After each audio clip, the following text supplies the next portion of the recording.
Welcome to Luca is a Billionaire, where the only thing I invest in is your answers. First, enable the personal hotspot on your phone before leaving home. Open Settings and turn on the hotspot toggle so the phone broadcasts Wi-Fi.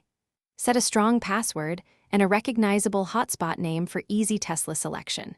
Choose 4G or 5G mobile data for best speed when available. Disable battery saver and set hotspot timeout to never if your phone offers that option. Plug the phone into a charger or USB port to keep it awake during use. On the Tesla touchscreen, open Controls and then Wi-Fi to manage networks. Tap Scan and locate your phone hotspot name in the list of networks. Select the network and enter the exact password you set on the phone.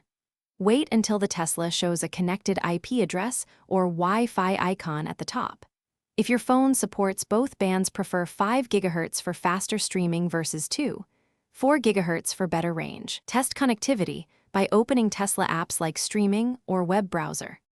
Be aware of mobile data consumption when using hotspot for streaming and navigation. Music uses less data than video. Video streaming can use between 0.5 and 3 GB per hour depending on quality. Monitor your carrier plan and set data limits or alerts to avoid overage charges. For reliability, keep the phone plugged into the Tesla USB power outlet during long drives. Disable auto sleep and lock screen timeouts so the hotspot stays active. If signal is weak, move the phone closer to the windshield or consider a vehicle signal booster. Thanks for watching and please subscribe. It's the best investment you'll ever make.